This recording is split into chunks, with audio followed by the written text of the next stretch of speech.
Hello मित्रों एवं साथियों, मैं प्रदीप कसोदन आप लोगों के बीच एक नए चैनल के साथ, और नाम है यूपी एग्जामपुर, जिसमें आप जितने भी जीएस सेशन हैं इसमें आप देखेंगे। और यूपी के अंतर्गत जितने भी पेपर होते हैं, चाहे वो संविधान संबंधित हो, चाहे वो इतिहास से संबंधित हो या यूपी स्पेशल हो, और भी जितने भी सब्जेक्ट हैं लगभग सभी इसमें आपके इस चैनल के द्वारा आपको पढ़ाए जाएंगे।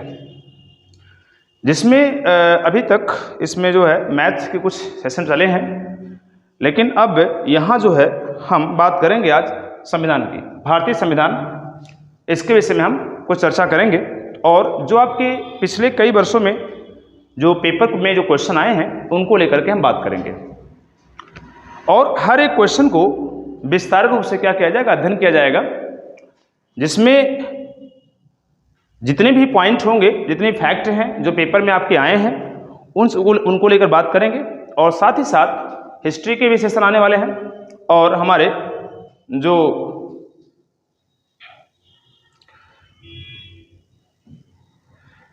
हिस्ट्री के सेशन आने वाले हैं, जिसमें आपके प्राचीन भारत से जो है इसकी स्टार्टिंग होगी।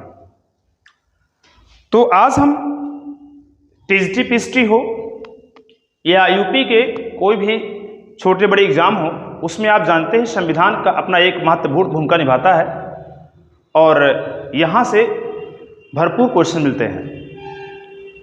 तो जितनी भी संविधान की टॉपिक हैं वहाँ से मतलब स्टार्टिंग से लेकर के हम बात करेंगे अंतिम जो आपके चैप्टर्स हैं उनको लेकर के। और साथ ही साथ आप जानते हैं कि जो संविधान का जो प्रारंभ है भारत में, वो रेगुलेटिंग एक्ट 1773 उसके द्वारा क्या है प्रारंभ हुआ, और 1774 यानी 1773 का जो एक्ट था उसके अकॉर्डिंग 1774 में सबसे पहले क्या बनाया गया, सुप्रीम कोर्ट की स्थापना की गई पश्चिम बंगाल में, यानी कलकत्ता में। तो वहाँ से हम लोग क्या करते हैं, एक अपने भारतीय संविधान का एक इतिहास को देखते हैं, जिनमें साथ ही साथ देखा जाए तो इतिहास जो हमारा संविधान है, संविधान बनने के क्रम में राष्ट्रीय आंदोलन का बड़ा ही क्या है महत्व भूमिका थी उसमें, और उसमें तमाम लोग क्या है भाग लिए। उसके अंतर्गत भी हम क्या करेंगे, क्वेश्चन को देखते हैं। तो चलिए आज हम संविधान को लेकर के बात करते हैं, और संविधान के जो क्विज हैं, जो क्वेश्चन पिछले तमाम एग्जाम में आए हैं, इनको लेकर के हम चर्चा करते हैं। भारतीय संविधान और राज्य व्यवस्था में पहला आपका जो स्टार्टिंग जो आपका आता है वो आता है राष्ट्रीय आंदोलन एवं संवैधानिक विकास। राष्ट्रीय आंदोलन एवं क्या है, संवैधानिक विकास है। किस प्रकार से राष्ट्रीय आंदोलन के रूप में भारत में जो है संविधान की क्या है एक व्यवस्था की गई, और उसके द्वारा जो है भारत में कानूनों का निर्माण किया गया, और हम उसके अंतर्गत क्या है अध्ययन कर रहे हैं। देखिए जरा, तो इसमें जो पहला क्वेश्चन आपके सामने आता है वो है, निम्न में से किसे भारतीय राष्ट्रवाद का पैगंबर तथा आधुनिक भारत का पिता कहा जाता है? किसे भारतीय राष्ट्रवाद का पैगंबर तथा आधुनिक भारत का क्या कहा जाता है, पिता कहा जाता है? इसमें पहला ऑप्शन है राजा राम मोहन राय, दूसरा जवाहरलाल नेहरू, तीसरा महात्मा गांधी, और चौथा स्वामी विवेकानंद। चूज करें और बताएं इसको। इसमें देखा जाए, बताइए तो इसमें कौन होंगे? इसमें जो होंगे हमारे राजा राम मोहन राय। जो राजा राम मोहन राय हैं, इन्हीं को भारत का राष्ट्रवाद के क्या है पैगंबर या आधुनिक भारत का पिता, और इनको जो है एक नाम से जानते हैं भारतीय पुनर्जागरण,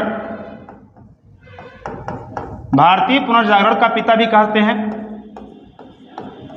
ठीक है, भारतीय पुनर्जागरण का पिता भी कहते हैं इन्हें। और साथ ही साथ अतीत और भविष्य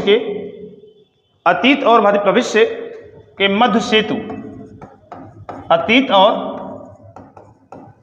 भविष्य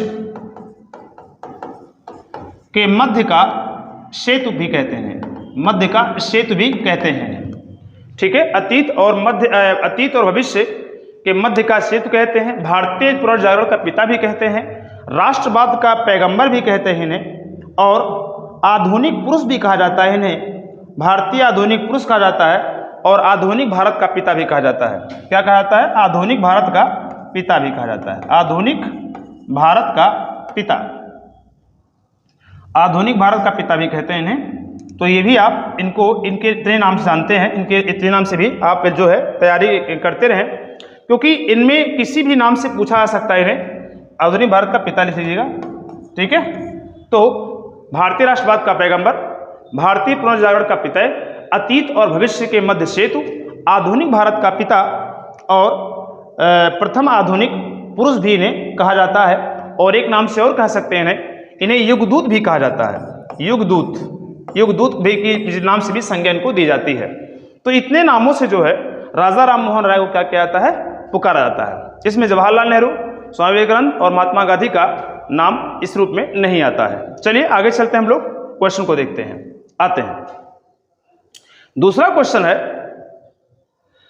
क्वेश्चन है सर्वप्रथम किसने अपने लेखन के माध्यम से स्वराज की मांग उठाई थी? याद रखिएगा, यहाँ क्वेश्चन इंपॉर्टेंट दिया गया है, ये क्वेश्चन इंपॉर्टेंट भी है क्योंकि एग्जाम में आए भी हैं। सर्वप्रथम किसने लेखन के माध्यम से स्वराज की मांग उठाई थी? नंबर 1 राजा राम मोहन राय, नंबर 2 रामकृष्ण परमहंस, नंबर 3 जो है स्वामी विवेकानंद और नंबर 4 जो है स्वामी दयानंद सरस्वती। तो आपको चारों में से ऑप्शन को चूज करना है, कौन है इसके। तो आप देखिए,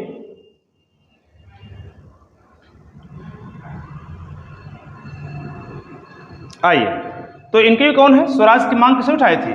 स्वामी दयानंद सरस्वती ने। स्वराज की जो मांग उठाई थी किसने उठाई थी? स्वामी दयानंद सरस्वती ने। इन्होंने सबसे पहले क्या है, हिंदी को राष्ट्रभाषा के रूप में प्रयोग किया था। याद रखिएगा, इन्होंने हिंदी को भी क्या किया? राष्ट्रभाषा के रूप में क्या किया था? प्रयोग किया था। और जो जाकर के आगे चलकर आंदोलन का एक महत्वपूर्ण क्या भूमिका लिया। और दूसरी बात यह है, इन्होंने विदेशी वस्तुओं का बहिष्कार किया था, और स्वदेशी वस्तुओं को क्या किया था? अपनाया था, जो एक राष्ट्रीय आंदोलन की बहुत बड़ी क्या थी, निर्णय लिया गया। और इसमें आप जानिएगा कौन होंगे? स्वामी दयानंद सरस्वती। आगे चलते हैं हम लोग, क्वेश्चन नंबर 3 की बात करते हैं। क्वेश्चन नंबर 3 में दिया जाए तो निम्न में से किस आधार पर स्वामी दयानंद सरस्वती ने सर्वोच्चता को निर्धारित करने का विरोध किया था? याद रखिएगा, निम्नलिखित में से किस आधार पर स्वामी दयानंद सरस्वती ने सर्वोच्चता को निर्धारित करने का विरोध किया था? इसमें पहला है कार्य, नंबर है गतिविधि, नंबर 3 है जन्म, और चौथा क्या है? मनोविज्ञान। ठीक है, चूज कीजिए आंसर को। यहाँ पर देखिए आंसर क्या है, बहुत ही अच्छा, ये इंपॉर्टेंट क्वेश्चन है यहाँ पर। तो कार्य है, गतिविधि है, जन्म है, और क्या है? मनोविज्ञान है। क्या है? स्वामी दयानंद सरस्वती सर्वोच्चता को निर्धारित करने का विरोध किया था जन्म के आधार पर। किस पर होगा? जन्म के आधार पर जो है इन्होंने सर्वोच्चता का विरोध किया था। इन्होंने माना था कि जन्म को हम लेकर के सर्वोच्चता का, वो किसी भी व्यक्ति को सर्वोच्च स्थान नहीं दे सकते हैं। और इन्होंने प्राचीन वैदिक धर्म युद्ध के रूप में क्या है? इसकी स्थापना भी की थी। और जन्म के आधार पर स्वामी दयानंद सरस्वती ने सर्वोच्चता को क्या किया था? विरोध किया था। इसलिए आप याद रखें, जन्म के आधार पर उन्होंने क्या किया था? विरोध किया था। जन्म नहीं होना चाहिए, बल्कि और सब इसमें हो सकते हैं। आगे चलते हैं हम लोग, चौथे पॉइंट की बात करते हैं। चौथे पॉइंट में अगर देखें तो आपका दिया गया सर्वप्रथम किसने 1857 के विद्रोह को भारत का प्रथम स्वतंत्रता संग्राम बोला था? ठीक है, कहा था। देखिए ध्यान से, सर्वप्रथम किसने 1857 के विद्रोह को भारत का प्रथम स्वतंत्रता संग्राम कहा था? पहला आर.सी. मजूमदार, दूसरा बिपिन चंद्र, तीसरा बी.डी. सावरकर, और चौथा कौन थे? Sir John Lawrence. ठीक है, तो आप ध्यान सुनिएगा, इसमें सबसे पहला कौन था? तो सबसे पहले कौन थे बताइए, जो भारत का 1857 के विद्रोह को भारत का प्रथम स्वतंत्रता संग्राम कहा था, वो कौन थे? बी.डी. सावरकर। किसने थे? बी.डी. सावरकर ने सबसे पहले बोला था कि जो 1857 क्रांति हुई थी वो भारत का क्या था? प्रथम स्वतंत्रता संग्राम था। बकिया और सब लोग कई चीज़ों से उन्होंने व्यक्त किया था। तो इसको आप लोग याद रखें, ये इंपॉर्टेंट क्वेश्चन बन सकता है आपके लिए। आगे क्वेश्चन चलते हैं, यहाँ देखिएगा, अगला पॉइंट आपका दिया गया है, सावरकर जुड़े थे। सावरकर किससे जुड़े थे? सावरकर किससे जुड़े थे? नंबर 1 दिया है भारतीय राष्ट्रीय कांग्रेस से, बिल्कुल नहीं हो सकता, आप लोग जानते हैं भारतीय राष्ट्रीय कांग्रेस जुड़े ही नहीं थे सावरकर। दूसरा है स्वतंत्र लेबर पार्टी की बात किया है। तीसरा है आपका हिंदू महासभा और चौथा है गदर पार्टी। ठीक है, अब बताइए इसमें सबसे पहले सावरकर किससे जुड़े थे? सावरकर का जो नाम है किस संगठन से लेकर के लिया जाता है?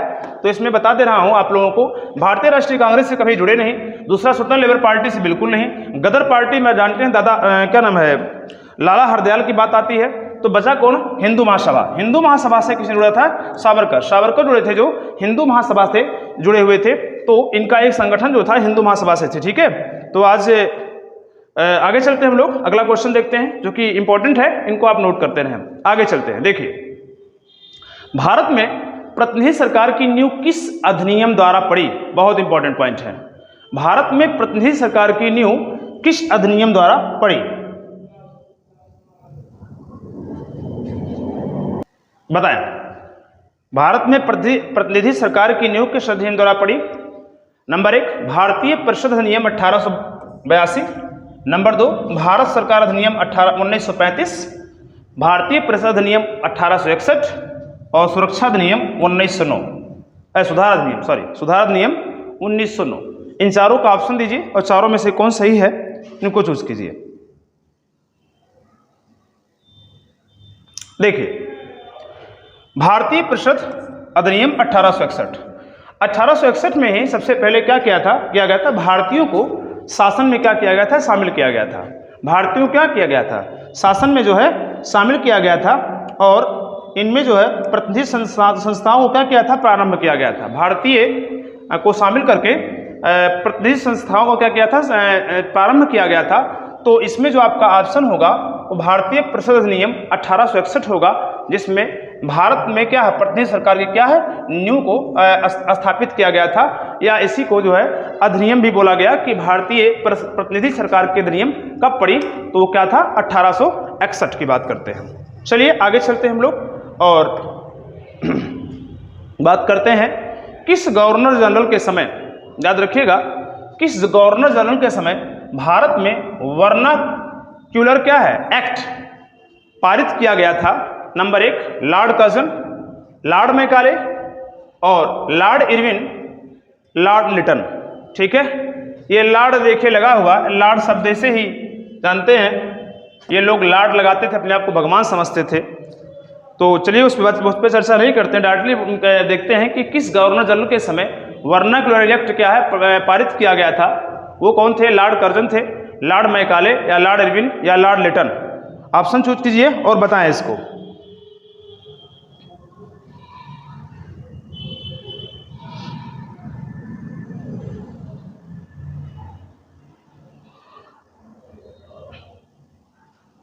आइए देखिए इसमें क्या होगा, बताइए जरा। लॉर्ड लिटन की बात करेंगे।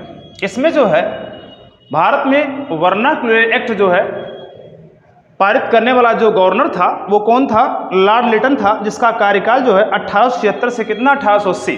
कितना है?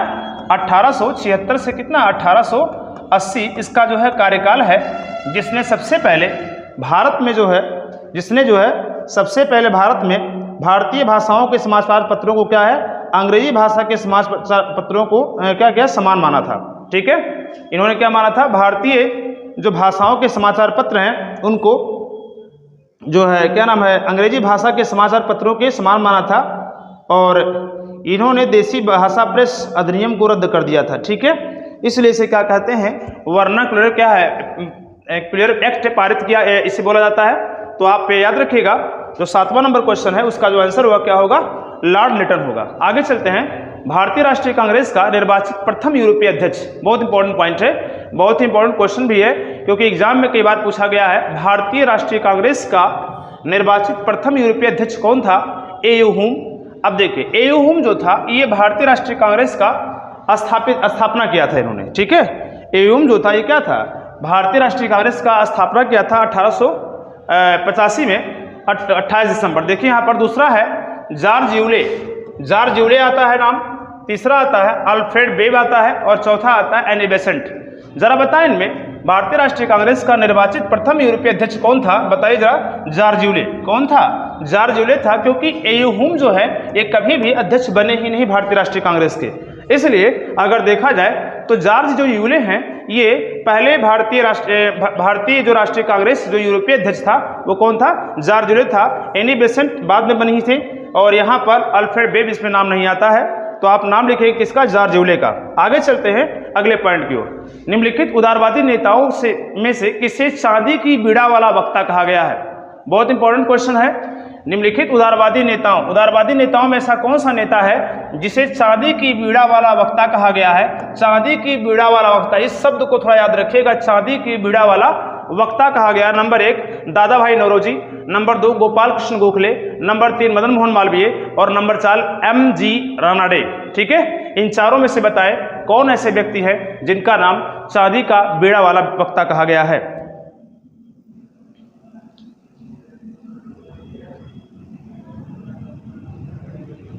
कौन है बताइए? गोपाल कृष्ण गोखले। याद रखिएगा कौन है? गोपाल कृष्ण गोखले हैं जिनको सबसे चांदी का बीड़ा वाला क्या वक्ता कहा गया है, और गोपाल कृष्ण गोखले ही गांधी जी के क्या राजनीतिक गुरु भी माने जाते हैं। ठीक है, इसलिए जो है आप इनको याद रखें। दादा भाई नौरोजी, मदन मोहन मालवीय और MG रानाडे, इनमें से कोई नहीं है। कौन है? गोपाल कृष्ण गोखले है। ठीक है, आगे चलते हैं हम लोग अगला 10वें पॉइंट की। बस वही जो मैंने अभी नाम लिया, फिर देखिए क्वेश्चन वही आ गया। पहला इसमें 10वां क्वेश्चन क्या? गांधी जी द्वारा किसको अपना राजनैतिक गुरु माना गया? ये क्वेश्चन बहुत बार रिवीजन हो चुका है, रिपीट हो चुका है चीजें। गांधी जी द्वारा किसको अपना राजनीतिक गुरु माना गया था, और वो कौन थे बताइए?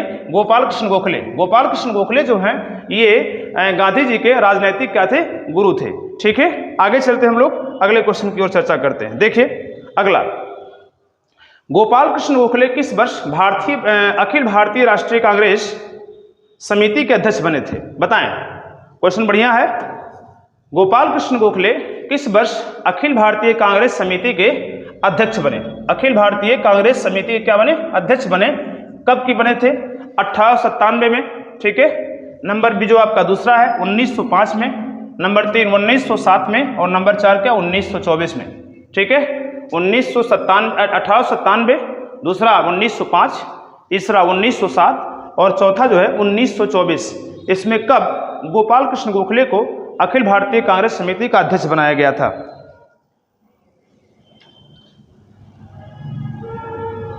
चलिए आइए, पता होना चाहिए 1905 में बनारस अधिवेशन हुआ था। बनारस में अधिवेशन हुआ था, और बनारस अधिवेशन के दौरान ही जो है गोपाल कृष्ण गोखले को सबसे पहले जो है अखिल भारतीय कांग्रेस समिति का क्या बनाया गया था? अध्यक्ष बनाया गया था। कब? 1905 में। 1924 पता होगा, बहुत ही इंपॉर्टेंट डेट है। महात्मा गांधी बेलगांव में, जब बेलगांव में राष्ट्रीय कांग्रेस अध्यक्ष हुआ था, वहां पर अध्यक्ष हुआ था समिति का, तो वहां पर 1924 में क्या हुआ था? महात्मा गांधी को जो है अध्यक्ष बनाया गया था। चलिए आगे चलते हैं हम लोग अगले पॉइंट की ओर बढ़ते हैं। बंगाल विभाजन के समय कौन सा आंदोलन प्रारंभ किया गया था? बहुत इंपॉर्टेंट है। यहां पर देखिए, बंगाल विभाजन के समय कौन सा आंदोलन प्रारंभ किया गया था, उसका नाम क्या? नंबर 1 खिलाफत आंदोलन। ठीक है, नंबर 2 असहयोग आंदोलन, नंबर 3 स्वदेशी आंदोलन, और नंबर 4 क्या? सविनय अयोग्य आंदोलन। बताइए इसको। ठीक है, कब पारित किया, कब इसको बनाया गया था? बताइए जरा।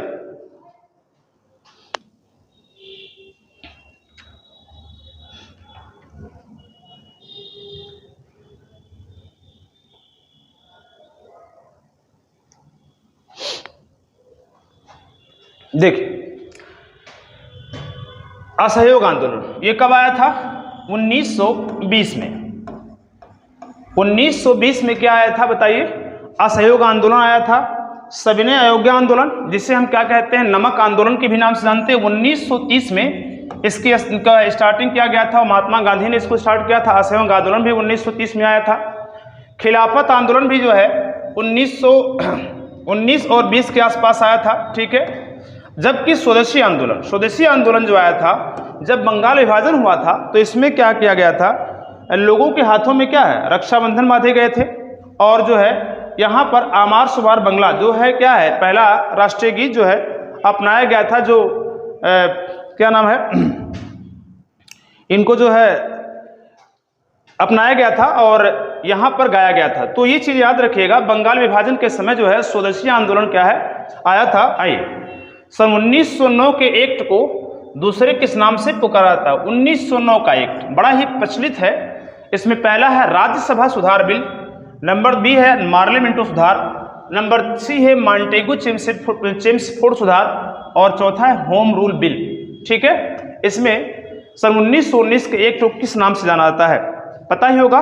1919 में क्या है, मार्लियामेंटो सुधार आया था।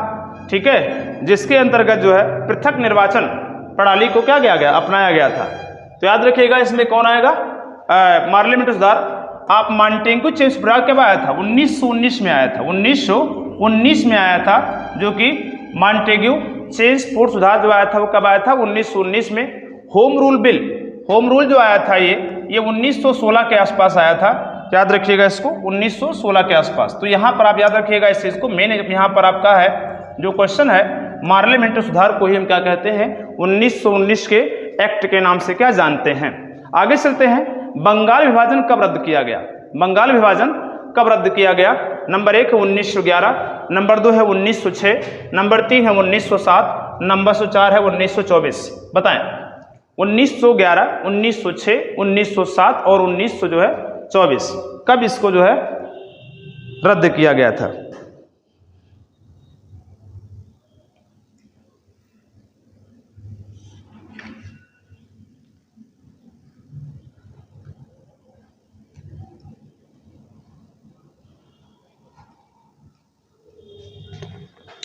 देखिए 1911 क्या होगा, 1911 बंगाल विभाजन कब रद्द कर दिया गया? 1911।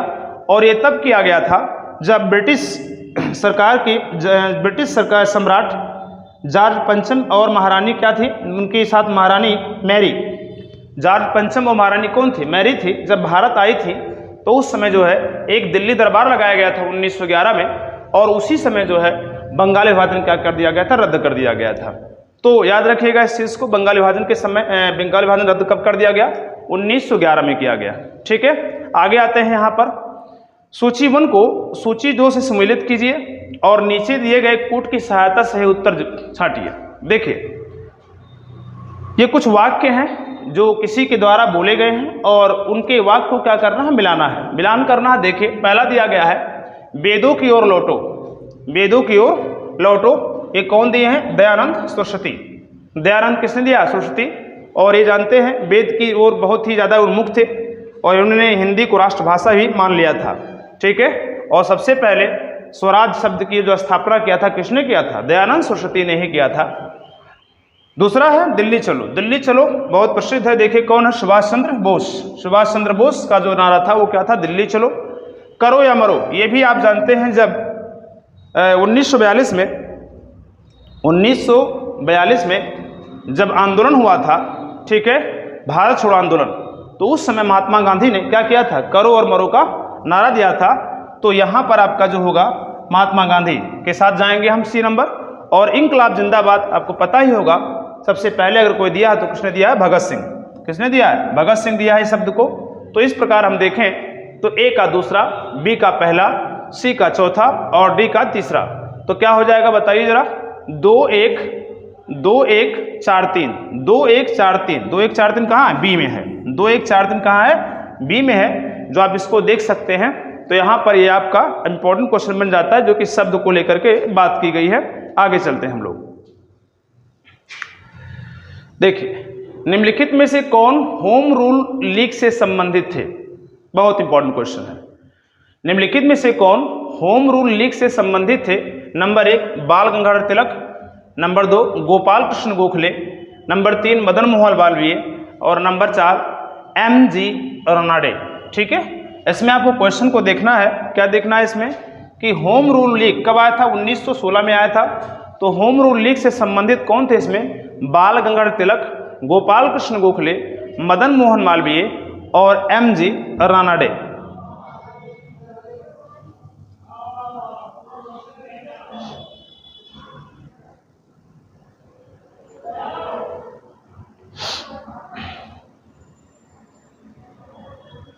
आइए देखें तो इसमें कौन थे? बाल गंगाधर तिलक थे। बाल गंगाधर तिलक जो हैं ये होम रूल लीग से संबंधित थे। और आप जानते हैं 28 अप्रैल 1916 को पूना में क्या किया गया था? पूना में होम रूल लीग की स्थापना की गई थी। होम रूल लीग की क्या की गई थी? स्थापना की गई थी, जिसमें जो है मुख्य भूमिका किसकी थी? इसमें बाल गंगाधर तिलक थी और बाद में कौन थी? Annie Besant. ठीक है, तो इस प्रकार हम देखें तो 28 अप्रैल 1916 को होम रूल लीग की क्या की थी? स्थापना की गई थी, जिसमें अगर इसमें चारों ऑप्शन में देखें तो बाल गंगाधर जो तिलक हैं इससे क्या है? संबंधित हैं और बकिया 3 नहीं है। आगे चलते हैं हम लोग। भारतीय राष्ट्रीय कांग्रेस की प्रथम महिला अध्यक्ष कौन थी? बहुत इंपॉर्टेंट पॉइंट है। भारतीय राष्ट्रीय कांग्रेस की प्रथम महिला अध्यक्ष कौन थी? देखिए, समझिए इसको। ठीक है, number 1 Shrimati Sarojini Naidu, number 2 Shrimati Annie Besant, number 3 Shri Kamala Nehru और नंबर 4 श्रीमती इंदिरा गांधी। तो चलिए आते हैं हम चारों में से। स्पष्ट और क्लियर भी दिखाई भी दे रहा है, सरोजिनी नायडू तो थी नहीं, कमला नेहरू भी इसमें नहीं थी, शामिल थी, बल्कि कौन थी? श्रीमती इंदिरा गांधी भी नहीं थी। आई कौन थी बताइए? Shrimati Annie Besant. याद रखिएगा, इसमें भारतीय राष्ट्रीय कांग्रेस की प्रथम महिला अध्यक्ष कौन थी? Shrimati Annie Besant. Shrimati Annie Besant थी, जो कहाँ की थी? आयरलैंड की रहने वाली थी। और 1917 में इनको जो है 1917 में ये भारतीय होम रूल लीग में आई और 1925 में, ठीक है, 1925 में, सॉरी यहाँ गलत हो रहा थोड़ा सा, याद रखिएगा इसमें, ये 1917 में पहली बार भारतीय राष्ट्रीय कांग्रेस की क्या बनी? अध्यक्ष बनी। ठीक है, 1916 में होम रूल लीग की क्या स्थापना हुई थी, उसी के द्वारा इनका इसमें अध्यक्ष बनना तय हुआ। और इसके बाद में एक आती है श्रीमती सरोजिनी नायडू। तो एग्जाम में क्वेश्चन पूछा दो तरह से पूछा जाता है। भारतीय राष्ट्रीय कांग्रेस की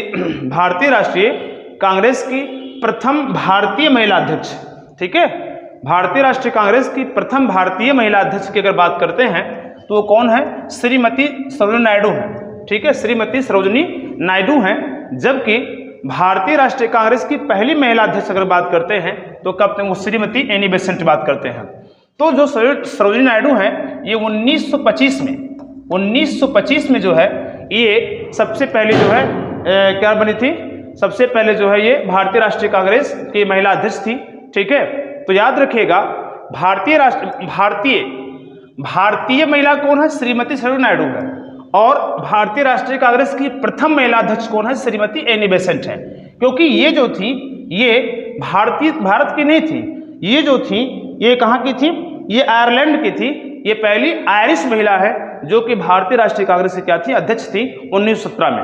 और श्रीमती सरोजिनी नायडू क्या है? ये प्रथम भारतीय महिला अध्यक्ष है जो 1925 में इन्होंने क्या किया था? इसमें भाग लिया था। ठीक है, आते हैं हम अगले पॉइंट की ओर आते हैं। अगला पॉइंट आपका जो देख रहे हैं वो है भारत में महात्मा गांधी को जन आंदोलन का प्रथम, सॉरी यहाँ पर कुछ मिस्टेक हुआ है, याद रखिएगा इसमें कुछ मिस्टेक हुआ है। भारत में महात्मा गांधी को जन आंदोलन का प्रारंभिक अनुभव कब हुआ?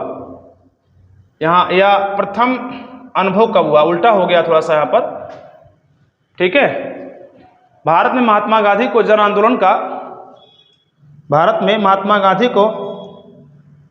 आंदोलन का प्रथम अनुभव कब हुआ था? प्रथम अनुभव कब हुआ? यहाँ पर उल्टा हो गया, इसको याद रखिएगा। कब कट जाएगा यहाँ पर, यहाँ हो जाएगा कब हुआ। ठीक है, तो कब हुआ? असहयोग आंदोलन से, नंबर 2 चंपारण आंदोलन से, नंबर 3 बारदोली आंदोलन से और नंबर 4 दांडी यात्रा से। तो आप जानते हैं महात्मा गांधी जो है सन 1915 में कब आए थे? भारत आए थे। कहाँ से? साउथ अफ्रीका से आए थे। ठीक है, और इन्होंने सबसे पहला जो इनका आंदोलन स्टार्ट होता है वो चंपारण आंदोलन होता है। कहाँ पर? चंपारण आंदोलन 1917 से। 1917 में इनका पहला आंदोलन स्टार्ट होता है। कहाँ पर? चंपारण आंदोलन से। और इसका कारण था नील की खेती करना। नील की खेती करना जो 3 कठिया पद्धति के द्वारा क्या है इसको स्टार्ट किया गया था। तो सबसे पहले चंपारण आंदोलन से ही क्या होता है, महात्मा गांधी का भारत में क्या है आंदोलन स्टार्ट होता है, नहीं तो उसके पहले वो अफ्रीका में भी अपना आंदोलन कर चुके थे। तो यहाँ याद रखिएगा असहयोग आंदोलन कब आता है, 1920 में आता है। बारदोली आंदोलन जो है ये अहमदाबाद मिल मजदूर आंदोलन से हमें सरदार पटेल की बहुत ज़्यादा भूमिका रहती है। और दांडी यात्रा आप जानते हैं नमक यात्रा के अनुसार होता है 1930 के आसपास, यहाँ पर जो स्टार्टिंग होती है जो कि दांडी यात्रा से प्रारंभ होती है। तो अगर देखा जाए तो 1915 में इनका आगमन होता है, किसका, गांधी जी का। और जो है सबसे पहला वो आंदोलन भारत में जो करते हैं 1917 में करते हैं, जो कि चंपारण आंदोलन के नाम से क्या है प्रसिद्ध है। आगे चलते हैं हम लोग। इसमें द्वैध शासन प्रणाली राज्यों में कब लागू की गई थी। द्वैध शासन प्रणाली बहुत ही इंपॉर्टेंट पॉइंट है। द्वैध शासन प्रणाली भारत में कब, भारत के राज्यों में कब लागू की गई थी। यहाँ देखिए राज्यों की बात की गई, राज्य और केंद्र दो हैं, ठीक है, राज्य और केंद्र दो हैं। राज्यों में कब लागू की गई और केंद्र में कब लागू की गई। केंद्र में जो लागू की गई थी वो 1935 में लागू की गई थी। याद रखिएगा भारत शासन अधिनियम 1935 के रिगार्डिंग जो है केंद्र में लागू की गई थी, जबकि राज्यों में लागू कब की गई थी बताइए, 1919 के अधिनियम से। 1935 का अधिनियम तो है नहीं, 1919 के अधिनियम से, 1909 अधिनियम के और कृषि मिशन 1942 के नियम से क्या है बताइए कब द्वैध शासन को जो है राज्यों में लागू किया गया था।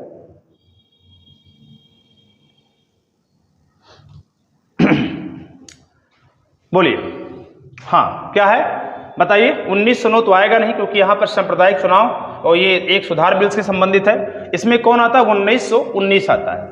1919 जो है राज्यों में सबसे पहले जो है द्वैध शासन क्या है निर्माण किया गया, क्योंकि 1942 जानते हैं 1935 के बाद आता है, तो केंद्र में पहले लागू हो गया था, उससे पहले राज्य में भी लागू किया गया था, तो 1942 तो होगा ही नहीं, डायरेक्टली क्या होगा बताइए 1919 होगा, जो सबसे पहले द्वैध शासन प्रणाली राज्यों में क्या की गई थी, लागू की गई थी। इसे जो है हम एक नाम से और जानते हैं, उत्तरदायी शासन के नाम से भी जानते हैं। इसे क्या कहते हैं, उत्तरदायी शासन के नाम से भी जानते हैं। कभी कभी एग्जाम में पूछा भी जा सकता है कि भारत में उत्तरदायी शासन का निर्माण कब हुआ, तो यहाँ पर लिख सकते हैं आप 1919 के अधिनियम के द्वारा हुआ। आगे चलते हम लोग, अगला पॉइंट है निम्नलिखित में से कौन सुमेलित नहीं है। यहाँ जो शब्द नहीं वाला आता है ये बड़ा ही कंफ्यूजन करता है, बहुत ही कंफ्यूजन करता है ये नहीं। बताइए कौन सा सुमेलित नहीं है। नंबर 1 है मोतीलाल नेहरू रिपोर्ट 1928 में, मोहम्मद अली जिन्ना खिलाफत आंदोलन 1916 में, गांधी जी का जो है चंपारण सत्याग्रह 1917 में, और सुभाष चंद्र बोस फॉरवर्ड ब्लॉक की स्थापना 1939 में। बताएं। तो आप जानते हैं नेहरू रिपोर्ट। नेहरू रिपोर्ट क्या है, 1928 में नेहरू रिपोर्ट मोतीलाल नेहरू ने क्या किया था, 1928 में प्रस्तुत किया था। सबसे पहले संविधान में जो है मौलिक अधिकार की जो बात की गई थी वो किसने किया था, 1928 के नेहरू रिपोर्ट के द्वारा ही मांग की गई थी। याद रखिएगा इस चीज़ को। तो 1928 में मोतीलाल नेहरू बिल्कुल सही है, ये इसमें गलत है नहीं।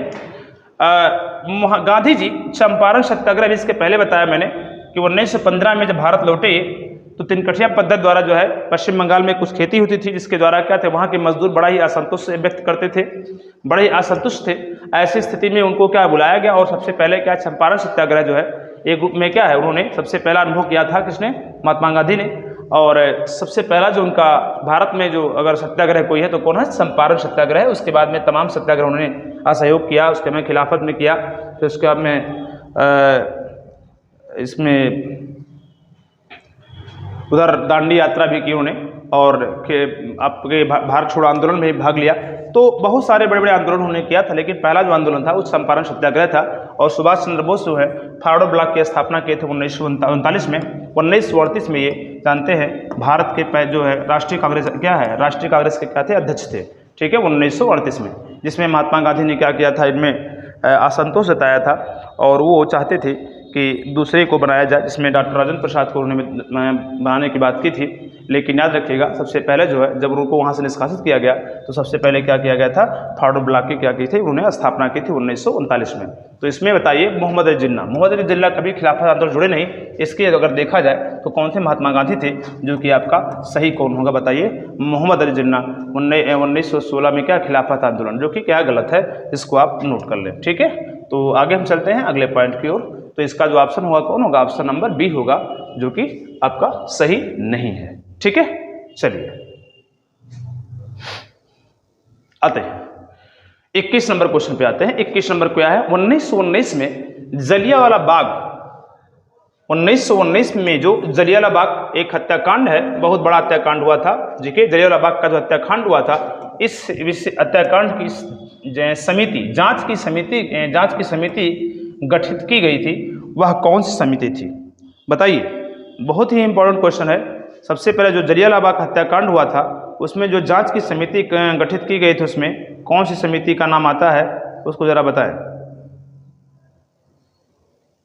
देखिए इसमें नंबर आता है नेहरू समिति, नंबर 2 आता है प्रारूप समिति, नंबर 3 हंटर समिति और नंबर 4 मोदी बेन समिति।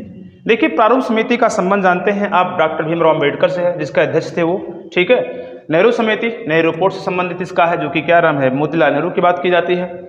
लेकिन यहाँ मोदी बेन समिति भी नहीं आती है, बात ही कौन है, हंटर समिति। हंटर समिति जो है इसी को जो है जलियांवाला बाग के हत्याकांड की जांच के लिए भेजा गया था। और जानते हैं इसमें जितने भी सदस्य थे वो सब क्या थे, ब्रिटिश थे, जिन्होंने क्या सही रिपोर्ट प्रस्तुत करके नहीं दिया था, ठीक है। और इसीलिए भारत में जो है इसको जांच के लिए तहकीकात समिति बनाई गई थी। तहकीकात समिति का गठन किया गया था, जो भारतीय समिति के अंतर्गत आता है, जबकि ब्रिटिश समिति जो इसके अंतर्गत आती है वो क्या है बताइए जरा, वो हंटर समिति के अंतर्गत आता है, जो 1919 में जलियांवाला बाग का एक नृशंस जो हत्या की गई थी उसके अकॉर्डिंग क्या है इनको यहाँ पर क्या नाम है बनाया गया था, जो कि गलत रिपोर्ट थी, पूरी रिपोर्ट में दी नहीं गई थी, ठीक है ना। तो आगे चलते हैं, इसको आप समझिए और लिखिएगा इसको। आगे चलते हैं, आगे पॉइंट की बात करते हैं जो कि क्वेश्चन नंबर 22 है। फरवरी 1922 में असहयोग आंदोलन के समय, फरवरी 1922 में असहयोग आंदोलन के समय यह टिप्पणी किसकी थी, जब जन उत्साह अपनी चरम सीमा पर पहुंच रहा था उस समय वापसी का आदेश देना एक राष्ट्रीय आपदा से कुछ कम नहीं था। बहुत ही इंपॉर्टेंट क्वेश्चन, ये जो सेंटेंस है, जो वाक्य है, ये किसने कहा था। 1922 का असहयोग आंदोलन हुआ था और आप जानते हैं फरवरी में जब चौरी चौरा का हत्याकांड हुआ तो ऐसी कंडीशन महात्मा गांधी, बड़ा ही आघात लगा गांधी जी के ऊपर, जिसको फिर उन्होंने क्या किया था, बंद कर दिया था, ठीक है ना। वहाँ पर उस आंदोलन को क्या किया था, बंद कर दिया था। और उसी समय किसी ने एक शब्द बोला था, जब जन उत्साह अपनी चरम सीमा पर पहुँच रहा था उस समय वापसी का आदेश देना एक राष्ट्रीय आपदा से कुछ कम नहीं था। यह जो वाक्य है किसने बोला, मोतीलाल नेहरू ने बोला था, सुभाष चंद्र बोस ने बोला था, CR दास ने बोला था, या मोहम्मद अली जिन्ना ने बोला था। ये तो बोलेंगे ही नहीं, ठीक है। किसने बोला था इस चीज़ को आप बताएं। तो एक तो बता दिया मैंने, ये तो बोले ही नहीं है, बाकी 3 में से किसी ने बोला होगा। और इसमें आप जानते हैं राष्ट्रपिता शब्द सबसे पहले किसने बोला था, सुभाष चंद्र बोस ने बोला था, ठीक है, महात्मा गांधी को। तो इसलिए अगर देखा जाए तो यहाँ पर इनको बड़ा ही वो लगा, क्योंकि उस समय जब असहयोग आंदोलन चल रहा था तो जनमानस में बड़ा ही उत्साह था स्वतंत्रता के लिए, भारत में स्वतंत्रता के लिए। ऐसी स्थिति में वो जब चौरी चौरा हत्याकांड हुआ तो महात्मा गांधी ने इसको वापस ले लिया और वहाँ पर जो है सत्याग्रह बंद कर दिया था। ऐसी अवस्था में सुभाष चंद्र बोस ने इस शब्द को बोला था कि जब जन उत्साह अपनी सरहद सीमा पर था तो उस समय वापसी का आदेश देना एक राष्ट्रीय आपदा से कुछ कम नहीं था। तो यहाँ पर आप याद रखिएगा, ये वाक्य बहुत ही इंपॉर्टेंट है जो एग्जाम में कई बार पूछे गया। तो आगे चलते हैं हम लोग, ठीक है, आशा समझ में आ रहा होगा। अगला पॉइंट पे देखते हैं, स्वराज दल। स्वराज दल की स्थापना का मुख्य मुद्दा क्या था। नंबर 1 जलियांवाला बाग हत्याकांड जो 1919 में हुआ, ठीक है, 1919 में हुआ। प्रांतीय स्वशासन, ठीक है, काउंसिल प्रवेश और बंगाल का विभाजन जो 1905 में किया गया था। तो स्वराज दल की स्थापना का मुख्य मुद्दा क्या था, चारों ऑप्शन में बताएं।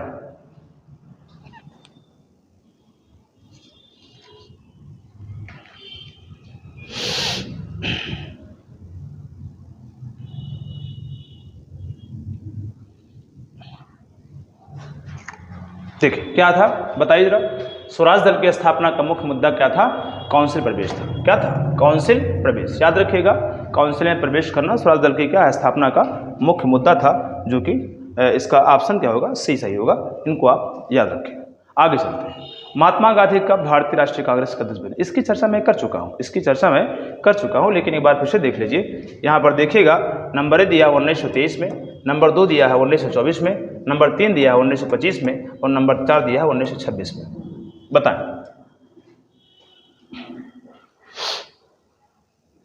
कब हुआ था, बताएं। 1924 में क्या हुआ था? 1924 में बेलगांव, ठीक है, बेलग्राम कहीं के लिखा होता है। बेलग्राम जो है, जो वहाँ पर सबसे बेलग्राम में जो राष्ट्रीय कांग्रेस अध्यक्ष बने थे, जब वहाँ पे सम्मेलन हुआ था, तो महात्मा गांधी पहली बार जो है राष्ट्रीय कांग्रेस के अध्यक्ष कब बने थे? 1924 में बने थे और बेलगांव में एक जो अधिवेशन हुआ था वहाँ पर बने थे। 1925 में आप जानते हैं सरोजिनी नायडू जो भारत की प्रथम भारतीय महिला अध्यक्ष थी, ठीक है ना। आगे चलते हैं। निम्नलिखित में से कौन सा एक नेहरू, यहाँ नेहरू रहेगा जो कि थोड़ा सा मिस्टेक हुआ, मिसप्रिंटिंग हुआ है, यहाँ पे क्या रहेगा? नेहरू, ठीक है। नेहरू रिपोर्ट 1928 के स्रोत से भारत के संविधान में समाविष्ट किया गया है। याद रखिएगा, निम्नलिखित में से कौन सा एक नेहरू रिपोर्ट 1928 के स्रोत से भारत के संविधान में समाविष्ट किया गया है? वह क्या है बताइए? संघीय शासन, नंबर 2 है निदेशक सिद्धांत, नंबर 3 है मौलिक अधिकार और नंबर 4 है मौलिक कर्तव्य, ठीक है। बताएं इन चारों में से क्या सही है, इन चारों में से कौन सही है बताएं। बहुत ही इंपॉर्टेंट क्वेश्चन है, देखिए जरा क्या होगा भाई, बताएं। मौलिक अधिकार क्या होगा? मौलिक अधिकार जो होगा, ये जो है नेहरू रिपोर्ट में सबसे पहले क्या है, मोतीलाल नेहरू ने क्या किया था, इसी के माध्यम से क्या है, मांग किया था कि संविधान में एक मौलिक अधिकार होना जरूरी है। चलिए आते हैं, कितने मौलिक अधिकार हैं, कमेंट करके जरूर बताइएगा कि भारत के संविधान में कितने मौलिक अधिकार हैं। आगे चलते हैं 26 नंबर क्वेश्चन, 26 आते हैं। निम्नलिखित में से कौन सा सही है? नंबर 1 दिया गया है, मूल अधिकार को भारतीय संविधान में सम्मिलित करने के लिए 1928 को नेहरू रिपोर्ट ने समर्थन किया था, ठीक है, याद रखिएगा। मूल अधिकार को भारतीय संविधान में सम्मिलित करने के लिए 1928 जो नेहरू रिपोर्ट था ने उसको समर्थन किया था। नंबर 2 1935 के भारत सरकार अधिनियम में मूल अधिकारों का उल्लेख था। नंबर 4 1940 में अगस्त प्रस्ताव में मूल अधिकार का क्या है, सम्मिलित था। और नंबर 4 होगा 1942 में कृष्ण मिशन में मूल अधिकारों का उल्लेख था, ठीक है। ये 4 ऑप्शन आपके सामने हैं, इनको एक बार फिर से पढ़ लीजिए। 1935 का भारत सरकार अधिनियम बोल रहा है, 1940 में अगस्त प्रस्ताव कह रहा है, 1942 में कृष्ण मिशन बोल रहा है और 1928 में जो है भारत जो नेहरू रिपोर्ट आया था उसके समर्थन में जब मूल अधिकार की बात की गई थी। तो आपको भी इसके पहले बताया गया जो है सही कौन है, ए सही होगा, क्योंकि मूल अधिकार की जो सबसे पहला अगर कोई मांग किया गया था 1928 में मोतीलाल नेहरू के द्वारा उत्पन्न किया गया नेहरू रिपोर्ट में इसकी क्या की गई थी, चर्चा की गई थी। तो आगे चलते हैं हम लोग, आशा है समझ में आ रहा होगा, तो इनको आप नोट कर लें। पहला पॉइंट इसका क्या होगा, सही होगा। आगे चलते हैं। कांग्रेस अपने पूर्ण स्वराज का उद्देश्य किस वर्ष निर्धारित किया था? कांग्रेस अपने पूर्ण स्वराज का उद्देश्य जो है किस वर्ष जो है निर्धारित किया था, जरा इसको बताएं। बहुत ही इंपॉर्टेंट क्वेश्चन है और कई बार क्या एग्जाम में आ चुका है, जिसमें 1925, 1926, 1936 और 1929, ठीक है। अब बताएं इनको चारों ऑप्शन में से कौन है, ठीक है, इसमें ऑप्शन बताइए। चलिए आते हैं 1929 जो होगा क्या होगा, लाहौर अधिवेशन, ठीक है। लाहौर में एक अधिवेशन हुआ था जिसमें सबसे पहले क्या नाम है, लाहौर अधिवेशन में जो अध्यक्षता की थी वो किसने किया था, जवाहरलाल नेहरू ने। किसने किया था, जवाहरलाल नेहरू ने सबसे पहले जो है यहाँ पर लाहौर अधिवेशन में क्या किया था उन्होंने अपनी अध्यक्षता की थी और इन्होंने सबसे पहले 1929 में ही पूर्ण स्वराज की क्या थी, मांग की थी। इस पूर्ण स्वराज की जो है मांग की थी और उन्होंने बताया था कि पूर्ण स्वराज प्रस्ताव करने के पश्चात जो 26 जनवरी को स्वतंत्रता दिवस, 26 जनवरी को क्या किया था, 26 जनवरी को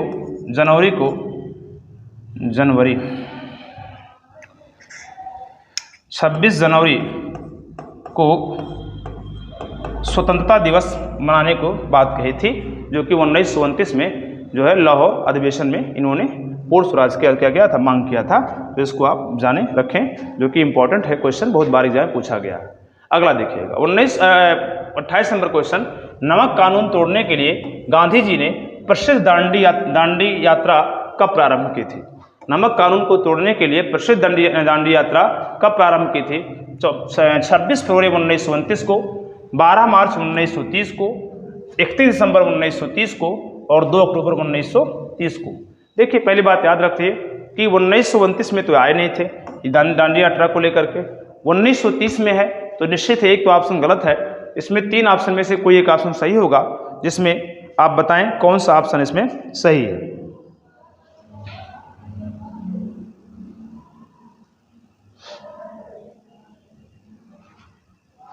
आइए देखिए, इसमें 12 मार्च क्या होगा? 1930। 12 मार्च जो है 1930 को इन्होंने क्या किया था?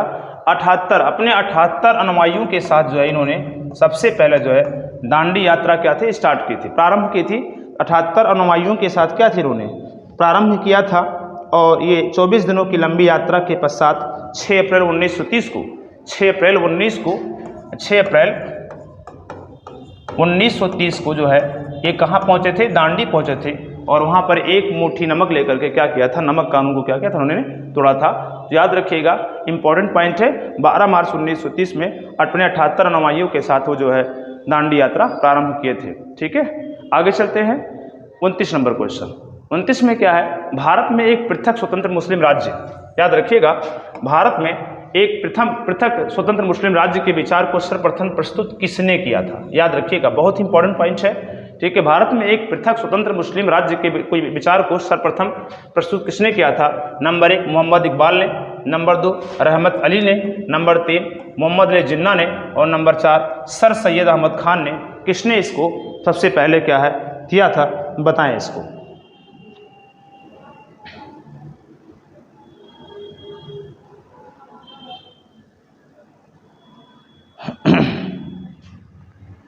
आए देखिए, तो इसमें कौन होगा?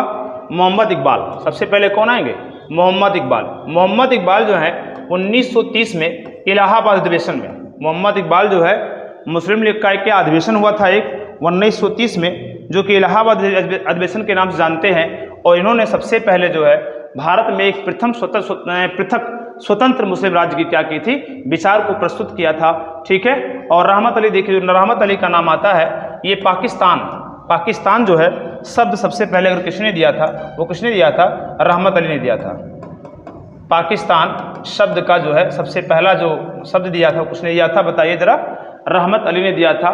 ठीक है, मोहम्मद जिन्ना इसमें आते नहीं हैं और सर सैयद अहमद खान भी इसमें नहीं आते हैं। तो इसमें कौन आते हैं? मोहम्मद इकबाल। 1930 में इलाहाबाद जो अधिवेशन हुआ था उसमें ही इन्होंने क्या किया था? सर्वप्रथम स्वतंत्र मुस्लिम राज्य का क्या है? विचार प्रस्तुत किया था।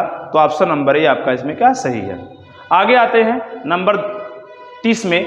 30 नंबर है 1932 में सांप्रदायिक पांचाट का निम्न में से किसने विरोध किया था? बहुत इंपॉर्टेंट पॉइंट है कि सांप्रदायिक पांचाट। देखिए, जब गोलमेज सम्मेलन हुआ था तो गोलमेज सम्मेलन में क्या है? पहली बार भारतीय राष्ट्रीय कांग्रेस ने इसमें हिस्सा नहीं लिया था। दूसरी बात क्या किया था? भारतीय राष्ट्रीय कांग्रेस ने इसमें हिस्सा लिया था और उसमें भारतीय राष्ट्रीय कांग्रेस की ओर से अगर देखा जाए तो प्रतिनिधि के रूप में किसको भेजा गया था? महात्मा गांधी को भेजा गया था। और उसमें दलित के रूप में देखा जाए तो भीमराव अम्बेडकर गए थे और उसमें महिला के रूप में कौन है? Annie Besant. और उसमें धर्म के एक हिंदू धर्म के लिए देखा जाए तो उसमें कौन गया था? उसमें गए थे मदन मोहन मालवीय। तो इस प्रकार से अगर देखा जाए तो आपका जो दूसरा सम्मेलन हुआ था, दूसरे सम्मेलन में ही भारतीय राष्ट्रीय कांग्रेस ने उसमें क्या हिस्सा लिया था, जबकि तीसरे में उन्होंने हिस्सा लिया ही नहीं और पहले में भी क्या हिस्सा लिया। तो इसमें अगर देखा जाए तो इसमें आता है कि सांप्रदायिक पांचाट का निम्न में से किसने विरोध किया था? महात्मा गांधी ने किया था, भीमराव अम्बेडकर ने किया था, बीजी तिलक यानी बाल गंगाधर तिलक ने किया था, या एम.जी. रानडे ने किया था।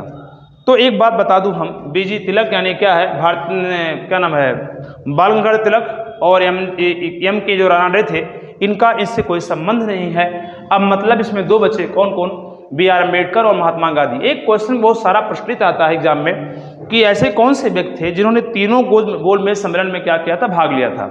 तीनों गोलमेज सम्मेलन में भाग लिया था और बहुत बार एक क्वेश्चन पूछा गया है। और भाग कौन लिए थे? बताइए। बी.आर. अम्बेडकर। भीमराव अम्बेडकर जो है ऐसे व्यक्ति थे जिन्होंने तीनों गोलमेज सम्मेलन में क्या किया था, भाग लिया था। ठीक है, तो आप लोग यह बताइए कि सांप्रदायिक पंचायत का विरोध किसने किया था, महात्मा गांधी ने। किसने किया था, महात्मा गांधी ने। और महात्मा गांधी ने क्या किया था, यहाँ पर सांप्रदायिक पंचायत का विरोध किया था। बाद में इन्होंने जो वहाँ पर दलित के लिए चुनाव हुआ था, दलित में चुनाव, जो दलित का जो चुनाव हुआ था, उस चुनाव में जो है जो चुनाव हुआ था उसमें अगर देखा जाए तो जो आरक्षण देने की बात की गई थी उसमें महात्मा गांधी ने उससे अधिक आरक्षण दिया था इन्होंने भीमराव अम्बेडकर को।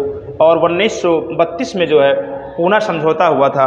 और पूना समझौता किसके किसके बीच में हुआ था जरा बताइएगा, भीमराव अम्बेडकर और उसके साथ क्या कौन थे, मदन मोहन मालवीय थे, क्योंकि इन्होंने आमरण अनशन किया था पूना जेल में। तो यहाँ पर अगर देखा जाए तो महात्मा गांधी ने सबसे पहले क्या सांप्रदायिक पंचायत का क्या किया था, विरोध किया था। और बी आर अम्बेडकर एक ऐसे व्यक्ति हैं जो सब में तीनों गोलमेज सम्मेलन में क्या किए थे, भाग लिए थे। आते हैं हम लोग अगले पॉइंट की ओर। ठीक है, क्वेश्चन नंबर 31 की ओर चलते हैं। निम्नलिखित में से किस अधिनियम में कलकत्ता में सर्वोच्च न्यायालय की स्थापना की गई थी। बहुत इंपॉर्टेंट क्वेश्चन है, कई बार एग्जाम पूछा गया। निम्नलिखित में से किस अधिनियम में कलकत्ता सर्वोच्च न्यायालय की क्या की गई थी, स्थापना का प्रावधान किया गया था। Number 1 regulating act 1773, number 2 Pitt's act 1784, number 3 charter act 1813 और चार्टर एक्ट जो है 1833।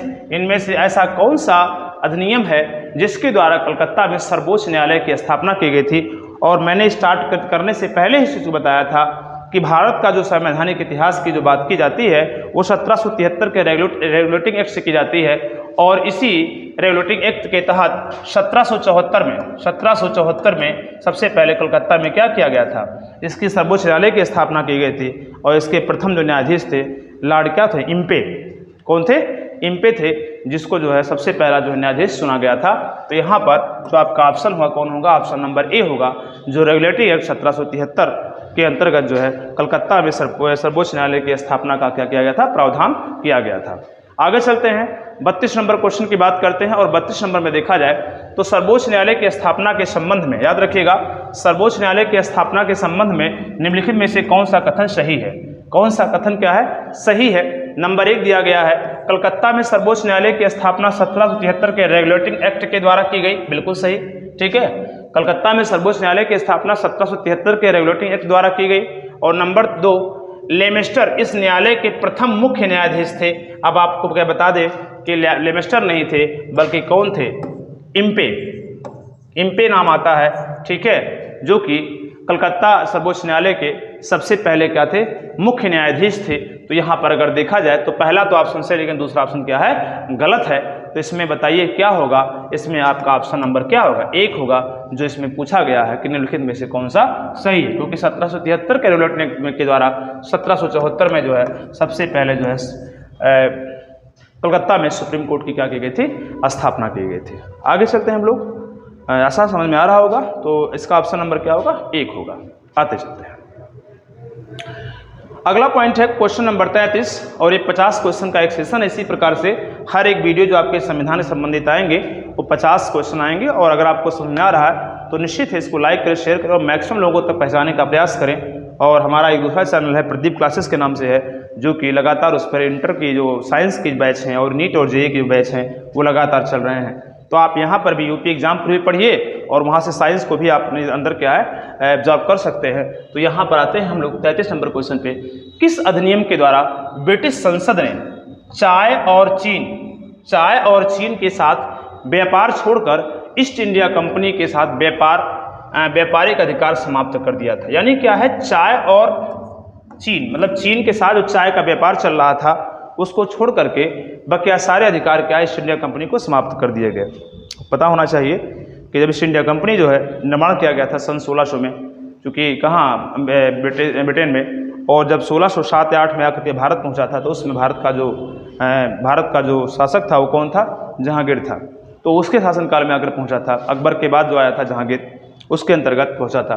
तो जब वहाँ से इसका स्टार्टिंग हुआ तो तमाम उसमें जो है 1773 जो आया था जो ईस्ट इंडिया कंपनी, तो उसमें जो लोग काम करते थे वो जो थे उसमें करप्शन बहुत ज़्यादा बढ़ता गया, जिससे तमाम प्रकार के जांच के आदेश देने के क्रम में तमाम प्रकार के रेगुलेटिंग एक्ट वहाँ से पारित किए गए। और धीरे धीरे क्या हुआ, क्योंकि ईस्ट इंडिया कंपनी का व्यापार सभी दिशाओं से होता था और सभी क्षेत्रों में होता था, लेकिन धीरे धीरे जब उसमें भ्रष्टाचार बढ़ने लगी तो उसमें क्या किया गया, चाय को छोड़ करके और बकिया क्या है, ईस्ट इंडिया कंपनी का जो है जो एकाधिकार था वो क्या किया, समाप्त किया गया था। बताइए, नंबर 1 1813 के चार्टर्ड अधिनियम से, 1833 के चार्टर्ड अधिनियम से, 1853 का और क्या 1873 का। मतलब किस चार्टर्ड अधिनियम के द्वारा जो है सबसे पहले जो है चाय और चीन को भी साथ व्यापार छोड़ करके बकिया सारा अधिकार क्या है, समाप्त कर दिया गया था। इसको बताएं आप जो है।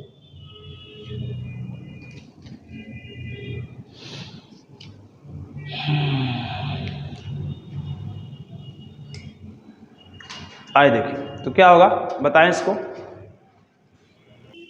आइए देखिए तो इसमें कौन होगा, 1813 का चार्टर्ड अधिनियम। 1813 का जो चार्टर्ड नियम है, इसके द्वारा जो है चाय को छोड़ करके बकिया सारा अधिकार समाप्त किया गया था। लेकिन 1833 है, इसमें संपूर्ण जो एकाधिकार था, जो इसमें छोड़ दिया गया था, उसको भी क्या किया गया था, पूरी तरह से समाप्त कर दिया गया था।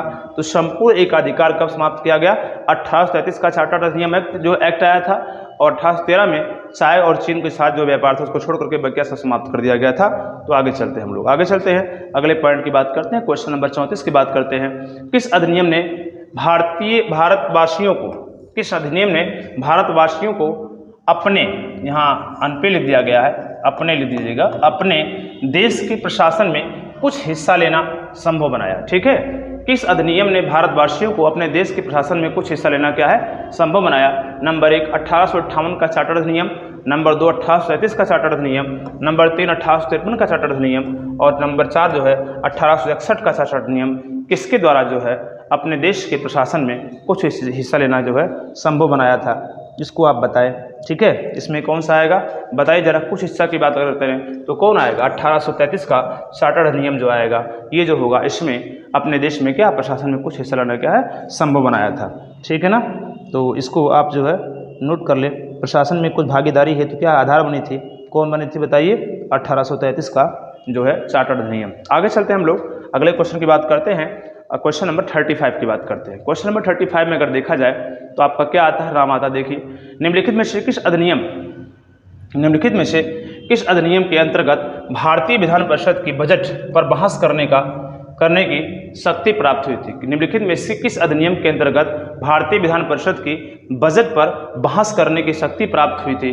नंबर 1 भारतीय परिषद अधिनियम 1861 में, भारतीय परिषद अधिनियम 1892, भारतीय परिषद अधिनियम 1909, और भारतीय परिषद अधिनियम क्या होगा, भारतीय शासन अधिनियम क्या, 1919। अब बताइए इसमें सबसे पहले भारतीय विधान परिषद की बजट पर बहस करने की शक्ति जो प्राप्त हुई थी, किसके द्वारा प्राप्त हुई थी, भारतीय परिषद अधिनियम 1861, 1892, 1909 या फिर 1919। चलिए, चर्चा का विषय है, इस पर बताएं बजट का बहस कब स्टार्ट हुआ था। तो आपको पता होना चाहिए कब आया था, बताइए। भारतीय परिषद अधिनियम 1892 में सबसे पहले क्या है, भारतीय विधान परिषद की बजट में क्या है, बहस करने की शक्ति प्राप्त हुई थी भारतीयों को।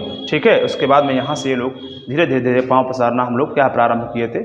आगे चलते हैं, 36 नंबर क्वेश्चन की बात करते हैं। 36 नंबर क्वेश्चन क्या है, ब्रिटिश भारत में सांप्रदायिक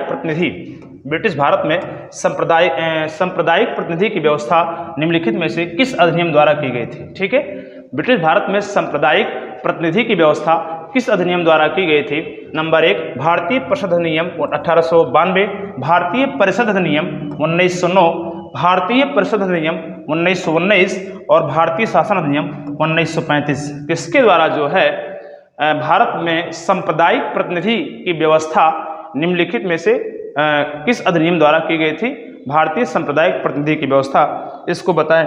ठीक है, कब की गई थी।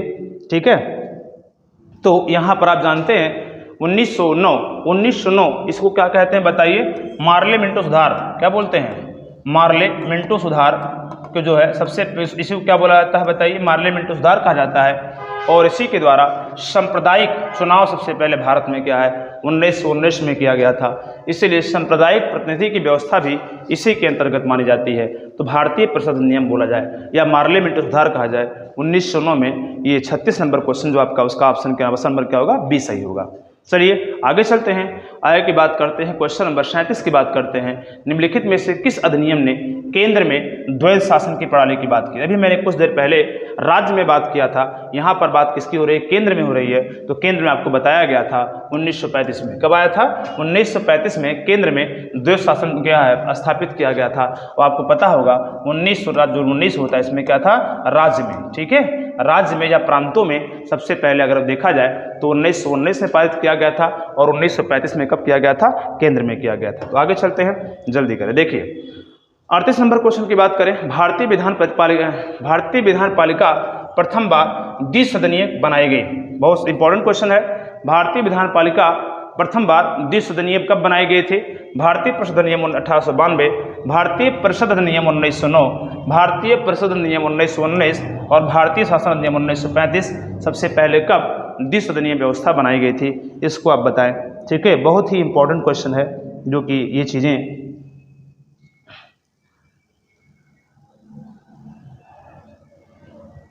बताइए। द्विसदनीय कब बनाए गए थे? भारतीय परिषद नियम कब बनाए गए थे? 1919 में, ठीक है। 1919 में प्रथम बार क्या है? द्विसदनीय व्यवस्था क्या की गई थी? बनाई गई थी। आगे चलते हैं, हम लोग देखते हैं राष्ट्रपति की अध्यादेश निर्गत करने की शक्ति प्रेरित है। देखिए भारत के राष्ट्रपति है वो अध्यादेश जो जारी करता है, अध्यादेश जब जारी करता है तो अध्यादेश जारी करने की शक्ति है किस अधिनियम के द्वारा इसको प्राप्त हुई थी? नंबर 1 है भारत सरकार अधिनियम 1919 में, भारत सरकार अधिनियम 1935, भारत सरकार अधिनियम 1909, भारत सरकार अधिनियम क्या होता है? 1947। इसमें से बताइए जरा किसमें राष्ट्रपति को अध्यादेश जारी करने की शक्ति प्राप्त हुई है? तो राष्ट्रपति को अध्यादेश जारी करने की शक्ति किसके द्वारा प्राप्त हुई है? बताइए। बहुत ही इंपॉर्टेंट क्वेश्चन है और बहुत ही चर्चित क्वेश्चन है। ये क्या होगा? भारत सरकार अधिनियम कितना होगा? 1935 में। भारत सरकार अधिनियम क्या होगा? 1935 में सबसे पहले जो है राष्ट्रपति को अध्यादेश जारी करने की शक्ति यहाँ से संविधान में ले गई थी। और ये चीज़ जो आपका ऑप्शन नंबर क्या होगा? बी सही हो जाएगा। आगे आते हैं, भारत के संविधान में केंद्र और राज्यों, ठीक है, भारत के संविधान में केंद्र और राज्यों के बीच किया गया शक्तियों का विभाजन इनमें से किसमें उल्लिखित योजना पर आधारित है? भारत में केंद्र और राज्यों के बीच किया गया शक्तियों का विभाजन, ठीक है, शक्तियों का विभाजन जो किया गया था इनमें किसमें उल्लिखित है? नंबर 1 पार्लियामेंट सुधार, नंबर 2 मॉन्टेग्यू सुधार 1919, भारत सरकार अधिनियम 1935 या भारतीय स्वतंत्रता अधिनियम क्या 1947। सबसे पहले जो है केंद्र और राज्यों के बीच शक्तियों का विभाजन जो किया गया था वो किसके द्वारा किया गया था?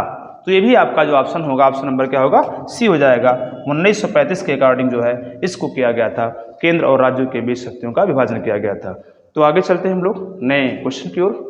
अगला पॉइंट है 41 नंबर क्वेश्चन। 9 क्वेश्चन और बचे हुए शेष, जल्दी इसको पढ़ा देते हैं, काम खत्म करते हैं। 1935 की बात करते हैं। 1935 का गवर्नमेंट ऑफ इंडिया एक्ट क्यों महत्वपूर्ण है? बहुत इंपॉर्टेंट पॉइंट है और कई बार ये क्वेश्चन पूछा भी जा चुका है। तो 1935 का गवर्नमेंट ऑफ इंडिया एक्ट क्यों महत्वपूर्ण है? नंबर 1 या भारतीय संविधान का मुख्य स्रोत है, ठीक है, या भारतीय संविधान का क्या है? मुख्य स्रोत है। इसके द्वारा भारत को स्वतंत्रता मिली थी, ये सही है। या फिर भारत में इसमें भारत विभाजन उल्लिखित है, ठीक है, या इसके द्वारा रियासतें क्या होगी कि समाप्त की गई थी, ठीक है। बहुत ही इंपॉर्टेंट क्वेश्चन, चारों ऑप्शन बहुत अच्छे हैं। नंबर 1 यह है या भारतीय संविधान का मुख्य स्रोत है, इसके द्वारा भारत को स्वतंत्रता मिली। और नंबर 2 आपका 3 है, इसमें भारत विभाजन उल्लिखित है। और नंबर 4 जो दिया गया है इसमें रियासतें समाप्त हुई थी इसके द्वारा। तो आपको बताना है इसमें क्या इंपॉर्टेंट है। बहुत ही अच्छा क्वेश्चन आपके सामने मौजूद किया गया है।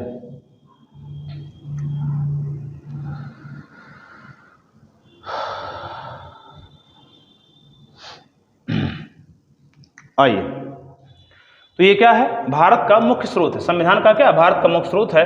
और इससे जो मैक्सिमम जो अनुच्छेद हैं, जो आर्टिकल आप में हैं, वो कहाँ से लिए गए हैं? गवर्नमेंट ऑफ इंडिया एक्ट 1935 से लिया गया है। इसलिए सबसे मुख्य जो रूप से आपका दिया गया यहाँ पर, यहाँ भारत को स्वतंत्रता मिली थी, ये भी क्या है? कोई मतलब नहीं है। भारत को स्वतंत्रता कब मिली थी?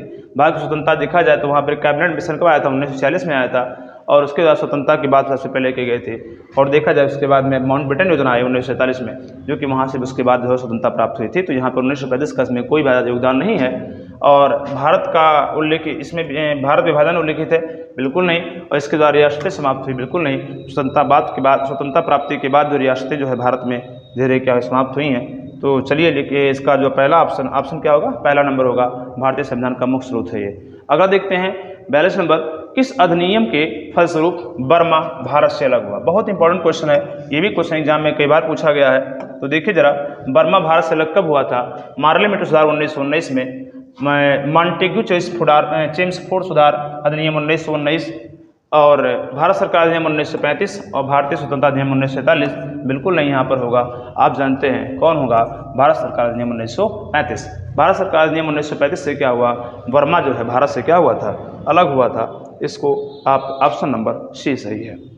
43 नंबर क्वेश्चन आते हैं, एक निर्वाचित संविधान सभा द्वारा भारत के संविधान का निर्माण करने का प्रस्ताव किया गया था। ठीक है, भारत में संविधान जो निर्माण करने का प्रस्ताव सबसे पहले किसके द्वारा किया गया था? साइमन कमीशन कब आया था बताइए? साइमन कमीशन जो आया था 1927-28 में आया था। ठीक है, और भारत का सरकार अधिनियम 1935 के द्वारा किया गया था। कृषि मिशन जो आया था 1942 में आया था। ठीक है, और ब्रिटिश कैबिनेट डेलीगेशन द्वारा 1900 क्या आया था? 46 में आया था। तो बताइए इसमें सबसे पहले कौन आया था? बताइए कि इसमें संविधान निर्माण करने का जो प्रस्ताव है वो किसने डाला था सबसे पहले?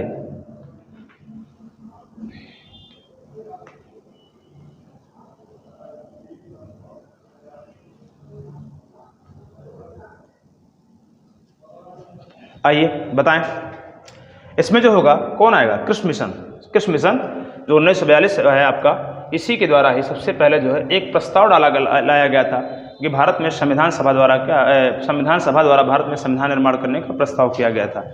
कैबिनेट मिशन क्या है? पूरी तरह से देखा जाए तो यहाँ पर संविधान निर्माण की बात की गई थी, लेकिन कृषि मिशन जो है इसका एक प्रस्ताव लाया था। तो इसलिए देखा जाए तो ऑप्शन नंबर इसमें सी सही आता है, डी बिल्कुल नहीं सही है। तो डी जो उत्तर लगा रहे हैं वो गलत लगा रहे हैं। आगे चलते हैं हम लोग। 44 नंबर क्वेश्चन देखा जाए, निम्नलिखित में से कौन कैबिनेट मिशन 1946 का सदस्य नहीं था? यहाँ नहीं शब्द आया है। नंबर 1 है विलियम वुड्स, नंबर 2 है पैथिक लॉरेंस, नंबर 3 है स्टैफोर्ड क्रिप्स, और नंबर 4 है ए.बी. अलेक्जेंडर। ठीक है, William Woods, Pethick Lawrence, Stafford Cripps और क्या है? ए.बी. अलेक्जेंडर। इन चारों में से कौन ऐसा था जो कैबिनेट मिशन का सदस्य नहीं था? इसको आप बताएं। तो इसमें जानते हैं जो कैबिनेट मिशन का आया था मार्च 1946 में पहुंचा था, मार्च 1946 में क्या है पहुंचा था। और इसमें जो था विलियम वुड जो था ये इसका सदस्य नहीं था, बल्कि इसमें देखा जाए पैथिक लॉरेंस, अलेक्जेंडर और क्रिप्स तीनों क्या थे? इसके सदस्य बिल्कुल थे। ठीक है, तो आगे हम चलते हैं इनको लेकर के। ठीक है, आगे चलते हैं। आइए, भारतीय संविधान का गठन किया गया था, बहुत इंपॉर्टेंट क्वेश्चन है। भारतीय संविधान का गठन किया गया था भारत स्वतंत्रता अधिनियम 1947 द्वारा, भारत सरकार अधिनियम 1935 द्वारा, भारत कृषि मिशन 1942 द्वारा और कैबिनेट मिशन क्या 1946 द्वारा। मतलब किसके द्वारा? सबसे पहले भारत में संविधान का गठन किया गया था। आपको पता होना चाहिए, बहुत इंपॉर्टेंट क्वेश्चन, चर्चित क्वेश्चन है। क्या भाई? कैबिनेट मिशन 1946 द्वारा जो है भारतीय संविधान का क्या किया गया था? गठन किया गया था। आगे चलते हम लोग। निम्नलिखित में से कौन अगस्त 1946 में गठित प्रथम अंतरिम राष्ट्रीय सरकार का सदस्य नहीं था? ठीक है, प्रथम अंतरिम राष्ट्रीय सरकार सदस्य नहीं था। नंबर 1 सी Rajagopalachari, number 2 doctor Rajendra Prasad, number 3 S Radhakrishnan और नंबर 4 जगजीवन राम। चारों में से देखा जाए सबसे जो 1946 में जो अगस्त में एक गठित प्रथम जो अंतरिम राष्ट्रीय सरकार का सदस्य जो था उसमें से कौन नहीं था? इन चारों ऑप्शन को आप बताएं, इसमें कौन नहीं था? ठीक है, तो आपको पता होना चाहिए इन चारों में से ये 3 आपके थे। 3 ठीक है, कौन कौन थे? डॉक्टर राजेंद्र प्रसाद, जगजीवन राम और राजगोपालाचारी, जबकि डॉक्टर राधाकृष्णन जो थे ये इसमें शामिल नहीं थे। तो ऑप्शन नंबर आपका जो सी है वो बिल्कुल सही है। तो इस पर आप टिक जाएं करेंगे। ठीक है, आगे चलते हैं। संविधान सभा में सदस्यों का चुनाव कैसे हुआ था? सीधे जनता द्वारा। जनता उसमें भाग कहाँ ली थी भाई? सीधे जनता द्वारा। ठीक है, नंबर 2 भारतीय राष्ट्रीय कांग्रेस के नामांकन द्वारा, बिल्कुल नहीं होगा यहाँ पर। भारतीय राज्यों के शासकों के नामांकन द्वारा और प्रांतीय सभाओं द्वारा। इन दोनों में से जहाँ तक होना चाहिए कोई सही, तो कौन सही है? इनको आप बताएं। जिस जनता द्वारा चुना गया था, भारतीय राष्ट्रीय कांग्रेस के नामांकन द्वारा हुआ था, भारतीय राज्यों के शासकों के नामांकन द्वारा हुआ था, या भारतीय प्रांतीय सभाओं द्वारा हुआ था? इसमें बताएं आप कौन इसमें सही है।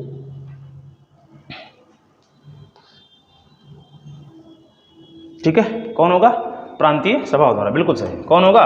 प्रांतीय सभाओं द्वारा जो है सबसे पहले जो है इसमें आप जो है संविधान सभा का सदस्यों का क्या हुआ था, चुनाव हुआ था। आगे चलते हैं, संविधान सभा के चुने हुए अस्थायी सदस्य कौन थे? संविधान सभा में सभा के चुने गए अस्थायी अध्यक्ष कौन थे? अध्यक्ष कौन है बताइए जरा।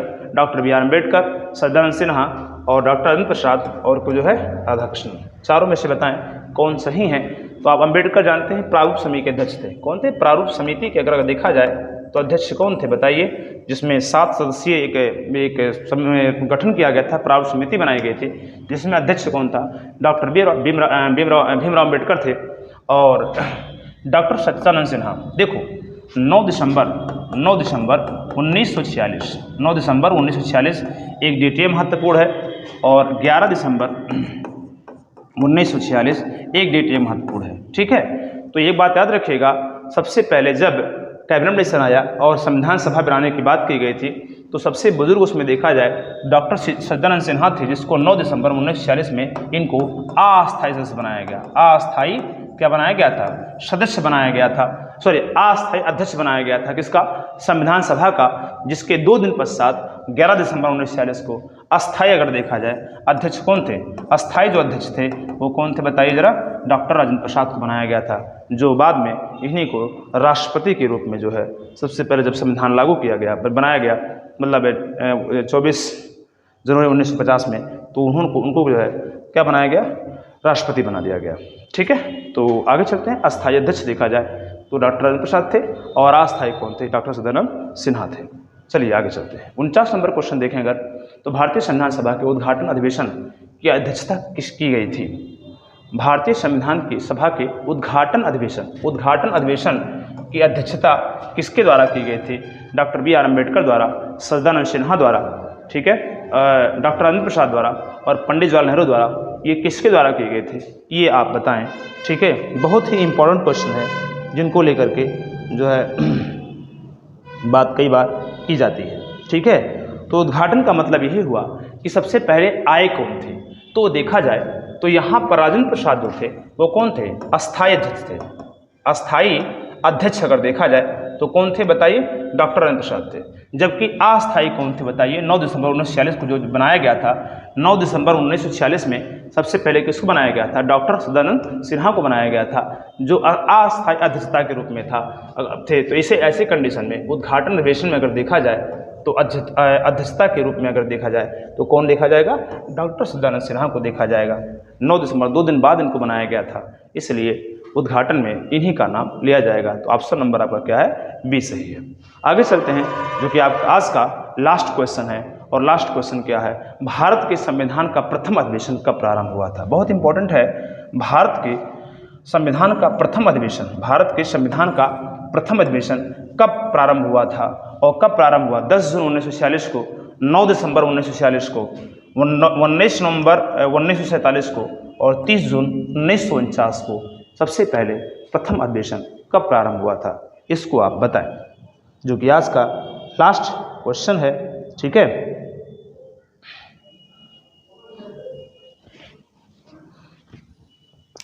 तो ये चीज़ें जो प्रथम अधिवेशन बोला जाएगा, तो कभी कभी प्रथम बैठक भी बोला जाता है। प्रथम बैठक भी कब किया गया था? ठीक है, प्रथम बैठक भी कब किया गया था? प्रथम अधिवेशन कब किया गया था? और साथ ही साथ संविधान सभा की स्थापना भी कब की गई थी? स्थापना भी शब्द आपके सामने आता है। ये चीज़ें तो कई शब्द इसके नाम से जाना जाता है। तो प्रथम अधिवेशन बोला जाए, प्रथम स्थापना किया जाए या फिर प्रथम बैठक किया जाए तो कब किया गया था? 9 दिसंबर 1946 को किया गया था, जिसमें सर्वसम्मति द्वारा डॉक्टर सच्चिदानंद सिन्हा को सबसे पहले अस्थायी अध्यक्ष के तौर पर क्या है यहाँ देखा गया था। तो इस प्रकार से अगर देखा जाए तो हमारा आज का जो 50 क्वेश्चन का सेशन है यहीं पर समाप्त होता है। और जो भी इसमें क्वेश्चन अगर हैं तो अगर आपको PDF यहाँ पर चाहिए तो अगर आप इसका PDF चाहिए तो 9455018610 पर भी आपका कर सकते हैं, व्हाट्सएप जुड़ सकते हैं और व्हाट्सएप के द्वारा इसका PDF आपके सामने भेज दिया जाएगा। तो आप जो है यहाँ पर इसको करते रहें और हर एक सेशन में जितने भी संविधान के सेशन हैं, इतिहास के सेशन हैं, जो भी चीज़ें हैं, सब में आपको क्या मिलेगा? 50 क्वेश्चन का एक जो है श्रृंखला मिलेगी। और उसमें आप देखेंगे जो है यह UP एग्जामपुर जो आपका चैनल है इसके द्वारा आपकी संपूर्ण तैयारी कराई जा सकती है या कराई जाएगी, जिसमें आप पूरी तरह सहभागी होकर के तैयारी कर सकते हैं। ठीक है, तो अभी इसमें सेशन चल रहा है और आने वाले तमाम एग्ज़ाम मिलेंगे आपको।